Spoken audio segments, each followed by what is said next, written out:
नमस्कार दर्शकों, स्वागत है आपका हमारे चैनल एस्ट्रो सारथी में, जहां हम ग्रहों की चाल, भाग्य के संकेत और समय के रहस्य को सीधे ज्योतिष की दृष्टि से समझते हैं, बहुत साधारण भाषा में समझते हैं। दर्शकों, मैं आचार्य शिवी आपका हार्दिक अभिनंदन करती हूं। दर्शकों, आज हम बात करेंगे मेष राशि के 2026 के वार्षिक फल के बारे में। जी हाँ, मेष राशि वालों के लिए या फिर मेष लग्न वालों के लिए कैसा रहने वाला है 2026, इसकी एक जानकारी हम आपको देने वाले हैं। आप हमारे साथ वीडियो के अंत तक बने रहिएगा, क्योंकि वीडियो के अंत में हम आपको कुछ उपाय भी बताएंगे जिनको करके आप 2026 को अपने लिए और भी बेहतर बना सकते हैं। आप इस वीडियो को कुछ इस तरह से देख सकते हैं कि आप अपनी राशि के अनुसार भी देख सकते हैं और आप अपने लग्न के अनुसार भी देख सकते हैं। वीडियो के शुरुआत में हम ग्रहों की स्थिति बताएंगे, जैसे गुरु, शनि, राहु, केतु, इनकी क्या स्थिति रहने वाली है आपके लिए, हम इसके बारे में थोड़ी जानकारी देंगे। हम आपको यह भी बताएंगे कि आपकी राशि के स्वामी यानी मंगल, उनकी क्या स्थिति आपके लिए पूरे साल में रहेगी और वो किस तरह से आपके लिए 2026 पर असर डालेंगे, उनका क्या प्रभाव रहेगा आपके ऊपर, वो सारी जानकारी से हमने आपके लिए 2026 का वर्षफल तैयार किया है। ये इस वीडियो में हम आपको यह भी बताएंगे, क्योंकि कुछ ग्रहण भी पड़ने वाले, लगभग 4 ग्रहण पड़ेंगे और वह ग्रहण 3 तो इंडिया में दृश्य नहीं है, लेकिन एक ग्रहण इंडिया में दृश्य भी है, तो उसकी भी, लेकिन ग्रहण इंडिया में दृश्य तो नहीं हो रहे हैं, लेकिन उनका भी प्रभाव हमारे ऊपर पड़ता है। तो उन ग्रहण का भी क्या प्रभाव पड़ेगा आपके ऊपर, हम इसके बारे में भी बताएंगे। दर्शकों, हम समय समय पर मासिक राशिफल भी बताते रहते हैं। कौन सा माह आपके लिए कैसा रहने वाला है, इसकी विस्तार से जानकारी हम आपको उसमें देते हैं, तो बाकी का आप उसमें डिटेल से पढ़ सकते हैं। पर अभी इस वीडियो में हम आपको एक मोटी मोटी जानकारी देने वाले हैं कि 2026 मेष राशि वालों के लिए कैसा जाएगा। तो देखिए, सबसे पहले बात करते हैं गोचर के लिए। गुरु, जो कि साल के शुरुआत में मिथुन राशि में वक्रीय रहने वाले हैं और 11 मार्च 2026 को यह गुरु मार्गी होंगे। इसके बाद यह गुरु 2 जून 2026 को कर्क राशि में हो जाएंगे। कर्क राशि में गुरु उच्च के होते हैं। उसके बाद यह गुरु 31 अक्टूबर 2026 को सिंह राशि में आ जाएंगे। अब गुरु 15 जुलाई 2026 से अस्त होंगे। केवल 28 दिन के लिए अस्त होंगे। ये 12 अगस्त 2026 को यह उदित भी हो जाएंगे। अब अगर राहु और केतु की बात करी जाए, तो राहु आप जानते हैं कि अभी कुंभ राशि में चल रहे हैं और केतु सिंह राशि में चल रहे हैं। 5 दिसंबर 2026 को राहु मकर राशि में गोचर कर जाएंगे। राहु और केतु वक्रीय होते हैं और ये हमेशा उल्टी चाल चलते हैं, तो राहु मकर राशि में आ जाएंगे और केतु कर्क राशि में आ जाएंगे। इसके बाद शनि की बात की जाए, तो देखिए, शनि एक राशि में लगभग 2.5 साल रहते हैं और शनि अभी मीन राशि में चल रहे हैं और इस पूरा साल शनि मीन राशि में ही चलने वाले हैं। शनि जिस राशि में चलते हैं, जिस राशि में गोचर करते हैं, उससे एक राशि पहले और एक राशि बाद में 7.5 लग जाती है। तो आपकी शनि की 7.5 चल रही है। शनि 27 जुलाई 2026 को वक्रीय भी हो जाएंगे और 11 दिसंबर 2026 को फिर से मार्गी हो जाएंगे। अब अगर ग्रहण की बात कर ली जाए, तो देखिए, 17 फरवरी 2026 को कंकड़ सूर्य ग्रहण लगेगा कुंभ राशि में, जो कि इंडिया में, मतलब भारत में अदृश्य रहेगा।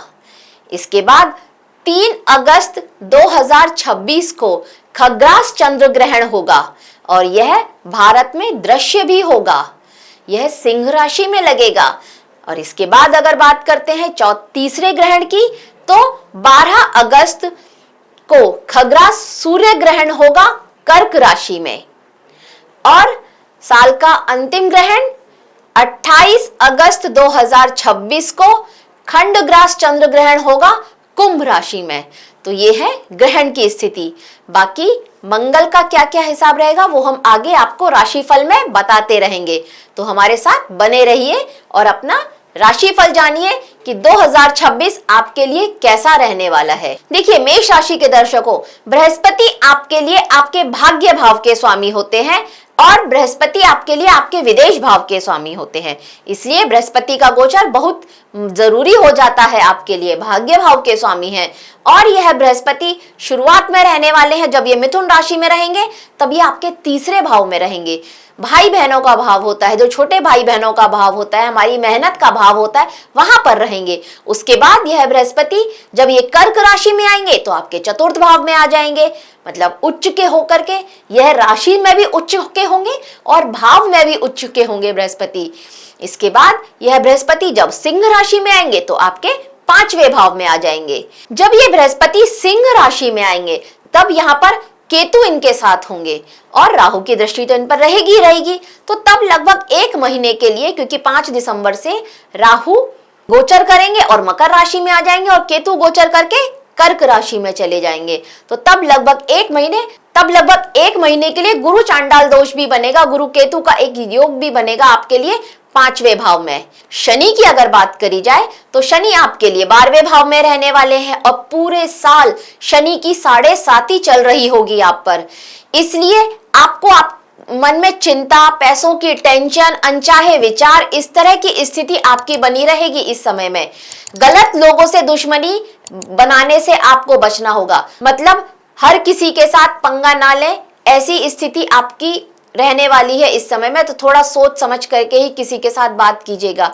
क्योंकि शनि जब 12वें भाव में रहते हैं तो ये आपके लिए दुश्मनों में बढ़ोतरी भी कर देते हैं। इनकी सीधी दृष्टि जब 6ठे भाव पर पड़ती है, जो कि रोग रिपु ऋण का भाव होता है, तो यहाँ पर ये दुश्मनों में बढ़ोतरी भी कर देते हैं। तो यहाँ पर आपको थोड़ा सा ध्यान देना होगा, गलत लोगों से दुश्मनी बनाने से आपको बचना होगा। स्वास्थ्य पर ध्यान देना भी आपके लिए बहुत जरूरी हो जाएगा इस समय में। बीच बीच में आपको बड़े मौके अवश्य ही मिलेंगे, लेकिन इस समय अगर आपने थोड़ा सा संयम रखा, थोड़ा सा पेशेंस रखा, तो आप इस समय का बहुत फायदा उठा सकते हैं।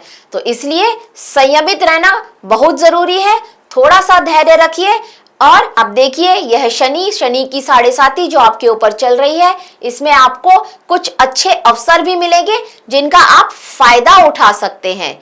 अब 15 जनवरी से लेकर के 23 फरवरी तक मंगल, जो कि आपकी ही राशि के स्वामी है, यह मंगल आपके लिए दशम भाव में होंगे, जो कि हमारे कर्म का भाव होता है। दशम भाव में मंगल उच्च के होंगे और इनकी चौथी दृष्टि आपकी ही राशि पर पड़ने वाली है। ये समय आपके लिए अच्छा समय होगा। इस समय में आप ये देखेंगे कि 7.5 की वजह से जो आपके कुछ काम थे, जो रुक गए थे, जो नहीं हो पा रहे थे या अटक रहे थे किसी भी वजह से, अब उन कामों में थोड़ा सा आप देखेंगे कि स्पीड आ रही है, वह काम आगे बढ़ रहे हैं।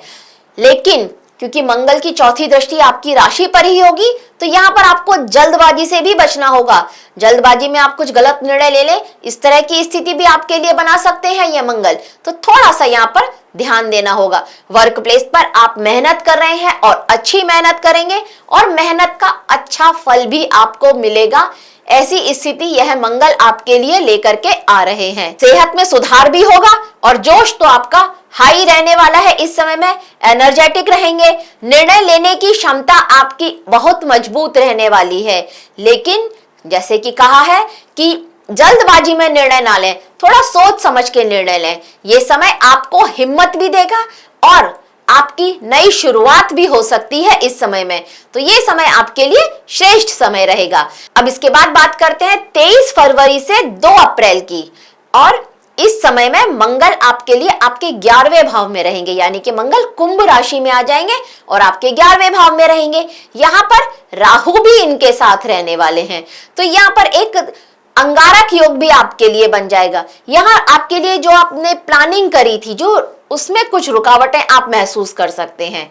जो भी आपने कुछ योजनाएं बनाई थी अपने काम को लेकर के या अपने बच्चों को लेकर के, वहां पर आप देखेंगे ये कुछ रुकावटें आ रही हैं। आपके बच्चों के काम नहीं बन पा रहे हैं, ऐसी स्थिति भी आपके साथ आ सकती है। अगर आप विद्यार्थी हैं तो पढ़ाई में कोई ना कोई रुकावट आ जाए, ऐसी स्थिति भी आपके लिए बनती हुई नजर आ रही है इस समय में।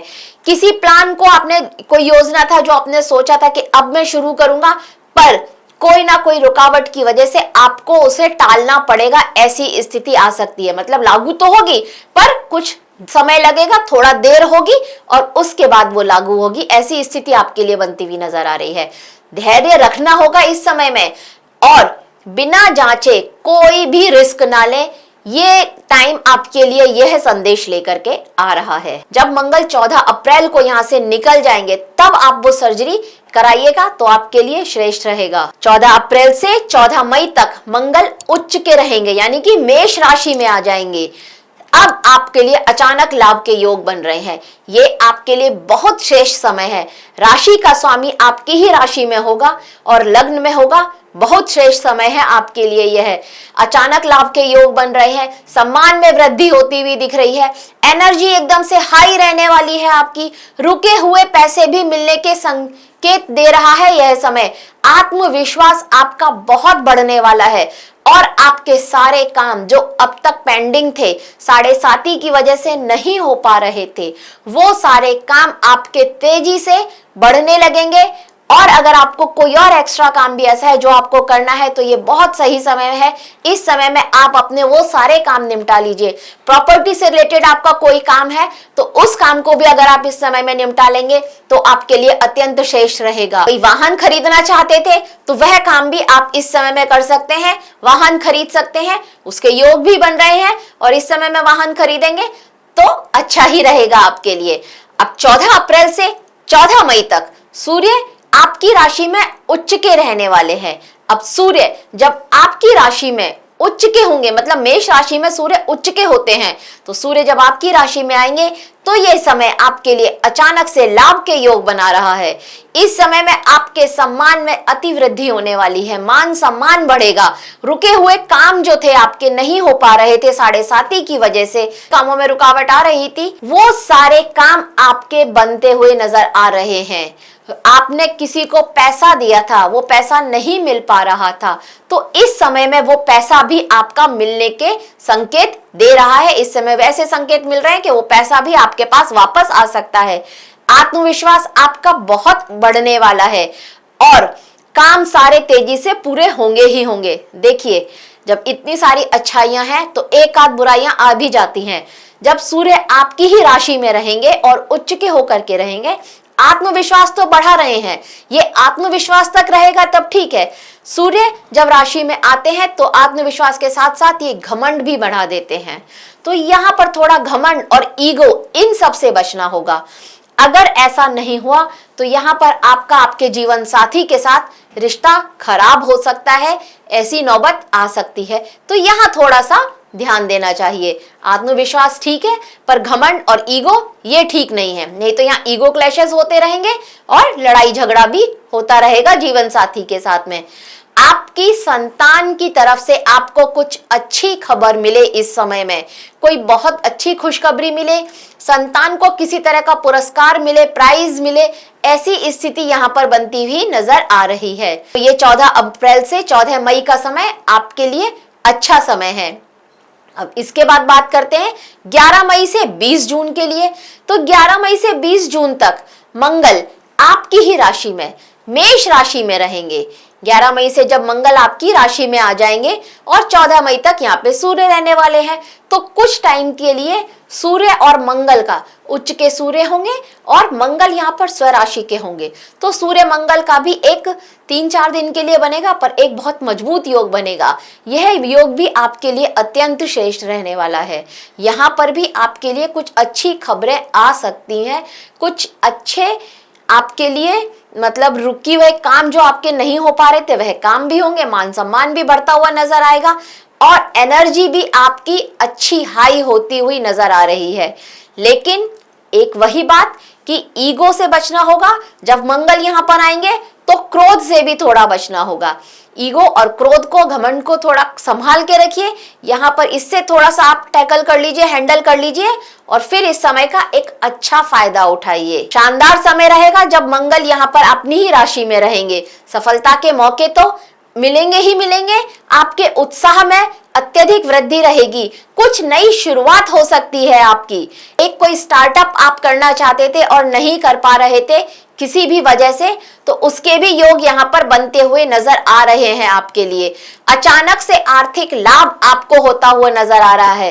बस ध्यान रखने योग्य बात यही है कि अपने गुस्से को कंट्रोल में रखना होगा और जल्दबाजी में कोई भी निर्णय नहीं लेना होगा आपको। जब मंगल आपकी ही राशि में आएंगे तो जल्दबाजी लेकर के आएंगे, अत्यधिक एनर्जी आपके अंदर लेकर आएंगे, तो उस एनर्जी को चैनलाइज कीजिएगा। थोड़ा जिम ज्वाइन कर लीजिए, वॉक कर लीजिए, योगा कर लीजिए, अपनी एनर्जी को चैनलाइज कर लीजिए और सोच समझ करके डिसीजन लीजिएगा। अब 18 सितंबर से लेकर के 12 नवंबर तक मंगल कर्क राशि में होंगे और यहाँ पर ये नीच के होते हैं, तो यह समय आपके लिए थोड़ा सा संभल कर रहने का समय हो जाएगा। इस समय में कामों में अड़चनें आ सकती हैं आपके, कोई भी काम आपका ना बने और बनेगा तो उसमें बहुत सारी रुकावटें आएंगी और फिर आपका मन भी नहीं लगेगा, आपको चिड़चिड़ापन रहेगा। इस वजह से मानसिक तनाव बढ़ सकता है आपका। ऐसी स्थिति आपके लिए होने वाली है 18 सितंबर से लेकर के 12 नवंबर तक। नुकसान के संकेत भी नजर आ रहे हैं। चिड़चिड़ाहट में, चिड़चिड़ापन में आप कोई गलत डिसीजन ले लें और आपको पैसों का नुकसान हो जाए, इस तरह की स्थिति भी आपके लिए बनती हुई नजर आ रही है। तो यह समय थोड़ा धैर्य से काम लेने का होगा। थोड़ा सा पेशेंस रखें, चिड़चिड़ाहट को भी दूर रखें, योगा करें, मेडिटेशन करें और ये समय को निकल जाने दें। अब इसके बाद 31 अक्टूबर से साल के अंत तक गुरु की शुभ दृष्टि आपकी राशि पर पड़ने वाली है। साल का अंत आपके लिए बहुत श्रेष्ठ रहने वाला है। गुरु की कृपा से आपकी परेशानियां कम होंगी और अब तक जो भी समस्याएं थी या जो भी आपके काम नहीं हो पा रहे थे, कुछ 7.5 की वजह से और कुछ और भी ग्रहों की वजह से आपके काम नहीं हो पा रहे थे, तो अब वो सारे काम आपके होंगे। रुके हुए कामों का कोई ना कोई समाधान आपको मिलेगा इस समय में और आपका मन भी शांत रहेगा। भाग्य भी आपका साथ देगा। इस समय में राहत महसूस करेंगे आप साल के अंत में। अब बात करते हैं, अगर आप संतान के लिए ट्राई कर रहे थे, बहुत समय से आप संतान प्राप्ति का इंतजार कर रहे थे, तो आपके लिए 2026 में फरवरी, मार्च, जून, अगस्त, अक्टूबर और नवंबर ये वो महीने रहने वाले हैं जब आपके लिए संतान प्राप्ति के शुभ योग बन रहे हैं। इस समय में आपको संतान से रिलेटेड कोई ना कोई अच्छी खबर मिल सकती है। जिनकी शादी नहीं हो पा रही थी किसी रीजन की वजह से, या शादी पक्की हो गई थी पर शादी की कोई खबर नहीं आ रही थी, मतलब रिश्ता पक्का तो हो गया था पर शादी की कोई खबर नहीं आ रही थी, ऐसा अगर आपके साथ चल रहा था, तो अब आपकी शादी के लिए एक अच्छी खबर आ सकती है। इस समय में जिनकी अटकी हुई थी शादी, उनके लिए भी शादी के योग बनते हुए नजर आ रहे हैं। मार्च से लेकर के जून तक का समय मेष राशि वालों के लिए बेहद शुभ समय रहेगा। इस समय में आपका रिश्ता पक्का हो सकता है और जिनका रिश्ता पक्का है उनकी शादी के बहुत मजबूत योग बनते हुए नजर आ रहे हैं। जो पहले किसी के साथ लव रिलेशनशिप में हैं और चाहते हैं कि उनका यह प्रेम संबंध अब शादी में बदल जाए, तो परिवार की सहमति से उनकी शादी होती हुई नजर आ रही है इस समय में। अब अगर आप कहीं निवेश करते हैं तो उसके लिए भी बात कर ली जाए। तो अगर आप निवेश करते हैं तो अप्रैल से लेकर के जुलाई तक का समय आपके लिए श्रेष्ठ रहने वाला है। इस समय में अगर आप शेयर मार्केट में निवेश करेंगे तो अत्यंत श्रेष्ठ रहेगा। अक्टूबर के महीने में अगर आप निवेश करते हैं तो भी आपके लिए अत्यंत श्रेष्ठ रहेगा। इन महीनों में आप नया निवेश भी कर सकते हैं। पुराने निवेश से तो आपको फायदा होता हुआ दिख ही रहा है, पर अगर आप कोई नया निवेश करना चाहते हैं तो उसके भी अवसर आपको इन महीनों में बनते हुए नजर आ रहे हैं। आप टेक्नोलॉजी के एरिया में निवेश कर सकते हैं, ऑटोमोबाइल में निवेश कर सकते हैं, फार्मा सेक्टर में भी निवेश के अच्छे योग बन रहे हैं, वहां पर भी आपको अच्छा मुनाफा मिलता हुआ नजर आ रहा है।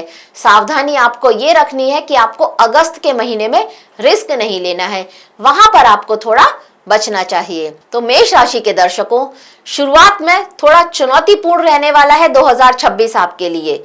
बीच में शानदार मौके लेकर के आ रहा है। अप्रैल और जून बेहद मजबूत रहने वाला है आपके लिए।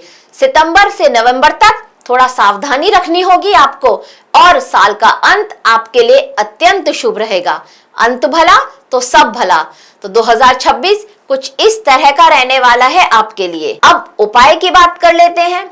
तो उपाय के तौर पर, क्योंकि आपकी शनि की 7.5 चल रही है, तो उपाय के लिए अगर आप 21 शनिवार तक ये करते हैं, क्या करना है, सरसों के तेल में एक स्टील की कटोरी या लोहे की कटोरी लें, उसमें सरसों का तेल डालें थोड़ा, और उसमें अपना चेहरा देखें, और उसके बाद उस तेल को या तो शनि मंदिर में चढ़ाए आए, या फिर कहीं कोई पीपल का पेड़ है वहां पर मंदिर में, तो वहां चढ़ा दे। और चढ़ाते समय आपको जो मंत्र बोलना है वह है ओम प्राम प्रीम प्रौम सह शनै नमः। इस मंत्र का जाप करते हुए 11, 21 या 51 आपको वह तेल वहां पर चढ़ा देना है। इससे आपको आपकी 7.5 में थोड़ा राहत भी मिलेगी, और आपके वह काम जो अटक रहे हैं, नहीं हो पा रहे हैं, उन कामों में भी थोड़ा सा आप देखेंगे कि थोड़ा तेजी आ रही है। मानसिक तनाव भी थोड़ा दूर होता हुआ नजर आएगा इस उपाय से। अब दूसरे उपाय की बात करें तो आपके देखिए 21 मंगलवार। अब दूसरे उपाय की बात करते हैं तो 21 मंगलवार को हनुमान जी का पूजन करना चाहिए आपको।